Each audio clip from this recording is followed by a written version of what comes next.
भोपाल में मोहन कैबिनेट की बैठक खत्म हो चुकी है और इस बैठक में कई अहम प्रस्तावों को मंजूरी मिली है। कैबिनेट मंत्री कैलाश विजयवर्गीय ब्रीफिंग दे रहे हैं कैबिनेट बैठक की, सुने। और 8 लाख मीट्रिक टन अभी तक गेहूँ क्रय भी कर लिया है। उपार्जन में अप्रैल के अब जरा तेजी की संभावना है। ऐसा लगता है कि उपार्जन ठीक हो, इसलिए हमारे मुख्यमंत्री जी ने सभी माननीय प्रभारी मंत्री जी को निर्देश दिए हैं कि अपने अपने प्रभार के जिले में उपार्जन स्थल पर जाएं और देखें, कोई किसानों को तकलीफ नहीं हो, तो इसकी चिंता करें। स्कूल चले अभियान ये हमारा 1 अप्रैल से 4 अप्रैल तक चलेगा और उसमें भी माननीय मुख्यमंत्री ने निर्देश दिए हैं कि सभी मंत्रीगण अपने अपने प्रभार के जिले में वहाँ के स्थानीय जनप्रतिनिधियों के साथ सारे स्कूलों में जाए, वहाँ पर कोशिश करें बस्तियों में भी जाकर कि बच्चे स्कूल में प्रवेश लें और ज़्यादा से ज़्यादा बच्चे स्कूलों में जाएं। इस बार हमारी सरकार ने एक काम बहुत और अच्छा किया है कि हमेशा किताबें चूँकि हम निःशुल्क देते हैं, पर किताबें छपती ही नहीं थे, कई बार तो दिसंबर तक नहीं पहुंचती थी। इस बार हमने इंश्योर किया है कि अप्रैल माह तक सभी स्कूलों में सभी बच्चों के हाथ में किताब पहुंच जाना चाहिए। ये 85 लाख विद्यार्थियों को समय सीमा के अंदर अप्रैल माह में ही पुस्तकें पहुंच जाएगी। ये हमारा निर्णय है और माननीय मुख्यमंत्री जी का निर्देश भी है। आप सभी जानते हैं कि परिवहन एक गरीब व्यक्ति के लिए मास ट्रांसपोर्टेशन बहुत आवश्यक होता है। और मुझे याद है कि हम लोग जब छोटे थे तो राज्य परिवहन की बसों में जाया करते थे और छोटे छोटे गाँव में, मैं राजगढ़ ब्यावरा का हूँ, तो हम राजगढ़ जाते थे तो बस में बैठ के ही जाते थे। और राज्य परिवहन निगम पिछली सरकार ने बंद कर दिया, विशेष कर दिया सिंह जी की सरकार ने। पर हमने इसकी आवश्यकता को समझा और कैसे हम ग्रामीण क्षेत्र में परिवहन गरीबों को दे सकें, इसके लिए सरकार ने एक बहुत महत्वाकांक्षी परिवहन नीति बनाई है। उसके अंतर्गत हम प्रदेश में शहरी क्षेत्र में, ग्रामीण क्षेत्र में बसें संचालित हो, हमने मॉडल बदला है इसका।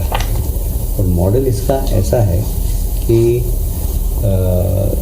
अब हम सरकार बस नहीं खरीदेगी बल्कि बस ऑपरेटर्स को एंगेज करेंगे और एंगेज करने के साथ साथ किसी भी प्रकार की अब हानि की संभावना कम है, क्योंकि हम उसमें बहुत सारी, तो सबसे बड़ी बात यह है कि उसमें आधुनिक तकनीक का पूरा इस्तेमाल होगा।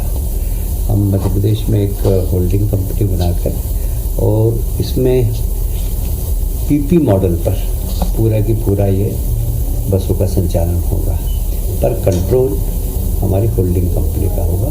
और यहाँ पूरा आईटी सेक्टर का अधिकतम उपयोग करके अब कैमरे लगाना, बसों की संचालन, कौन सी बस कहाँ जा रही, तो बड़ा कंट्रोल रूम के माध्यम से, जैसा कि आपने शायद इंदौर में देखा होगा, हम इंदौर में बस संचालन करते हैं, हर बस कहाँ जा रही है, कब रुक रही है, हमको पता होता था।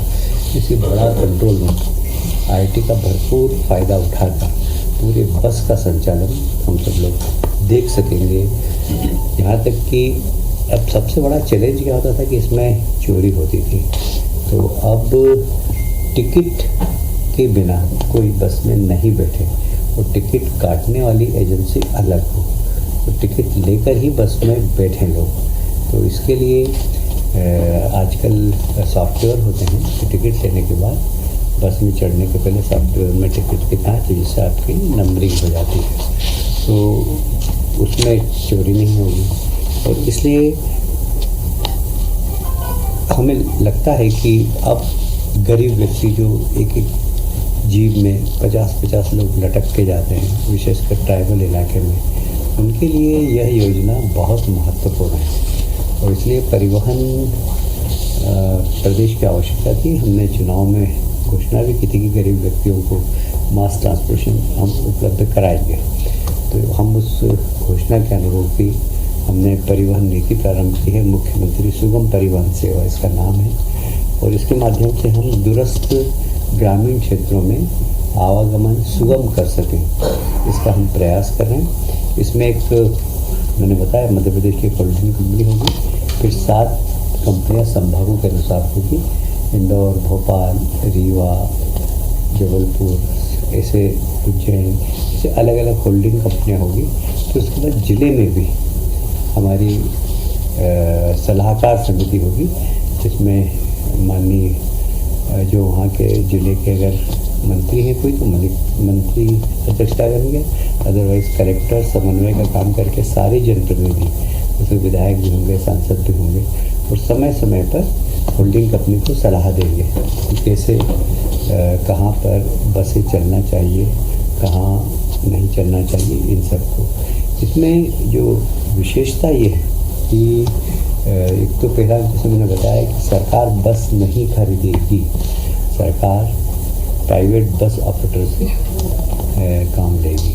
हम इसकी भी चिंता करेंगे कि बस वालों को नुकसान नहीं हो, क्योंकि बस वालों कोई चैरिटेबल कंपनी तो है नहीं।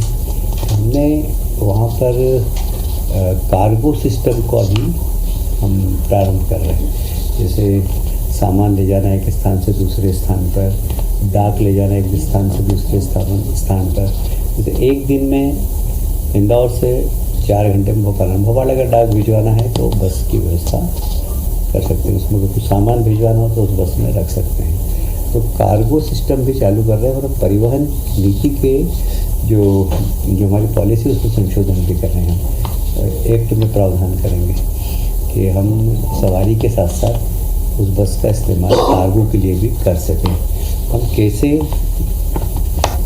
भले ही फ़ायदा हो या नहीं हो, पर नो लॉस नो प्रॉफिट पर ये पूरी कंपनी चले और गरीब व्यक्ति इसमें यात्रा कर सके सस्ते में, इसको हमने ध्यान रखा गया है। सरकार इस कंपनी के माध्यम से कोई कमाना नहीं चाहती, सरकार सुविधा देना चाहती है, और सुविधा देकर और लोग अच्छे तरीके से सफ़र कर सके, एक स्थान से दूसरे स्थान पर जा सके, क्योंकि मध्य प्रदेश जनसंख्या के आधार पर तो है ही, पर भौगोलिक क्षेत्र में बहुत बड़ा है, और इसलिए वहाँ आवागमन के लिए गरीब व्यक्ति को बहुत परेशानी होती है, और इसलिए गरीब को केंद्र में रखकर यह मुख्यमंत्री सुगम परिवहन ये सेवा प्रारंभ हम कर रहे हैं। आज इसकी पूरा प्रेजेंटेशन हुआ, और उसके बाद बड़ी बारीक चीज़ों पर ध्यान दिया गया। उसके बाद भी जब इसके नियम बनेंगे, इसमें जो भी और आज सुझाव आए माननीय मंत्रियों के, उसके आधार पर जो कुछ परिवर्तन करना का तो हम करेंगे, पर यह कंपनी लोगों की सुविधा के लिए है, कमाने के लिए नहीं। अभी हमने 101 करोड़ रुपया पहले कंपनी को गठन करने और उसके प्रारंभ करने के लिए दिया है। आवश्यक उसके बाद जब ये कंपनी अपना कार्य प्रारंभ कर देगी तो इनकी खुद की इनकम भी प्रारंभ हो जाएगी, और आवश्यकता हुई तो फिर अगर पैसे की आवश्यकता पड़ेगी कंपनी को तो फिर हम पैसे देंगे।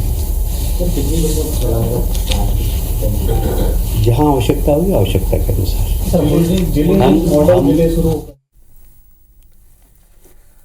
तो मध्य प्रदेश में नई परिवहन नीति को मोहन कैबिनेट की बैठक ने मंजूरी अब उस बैठक में दे दी गई है, क्योंकि मुख्यमंत्री सुगम परिवहन सेवा भी शुरू होगी। 22 साल के बाद सार्वजनिक परिवहन सेवा की शुरुआत पर भी मुहर लगी है। तो बड़ा महत्वपूर्ण ये फैसला है मध्य प्रदेश की जनता के लिए, क्योंकि सार्वजनिक जो परिवहन सेवा है उसकी शुरुआत एक बार फिर से 22 सालों बाद मोहन सरकार करने जा रही है, और उस दिशा में नीति बनाई गई है, उसका भी अनुमोदन अब कैबिनेट की बैठक में हो चुका है, और नई परिवहन नीति को मंजूरी भी मिल चुकी है, जिसका ब्रीफिंग इस वक्त कैबिनेट मंत्री कैलाश विजयवर्गीय दे रहे हैं।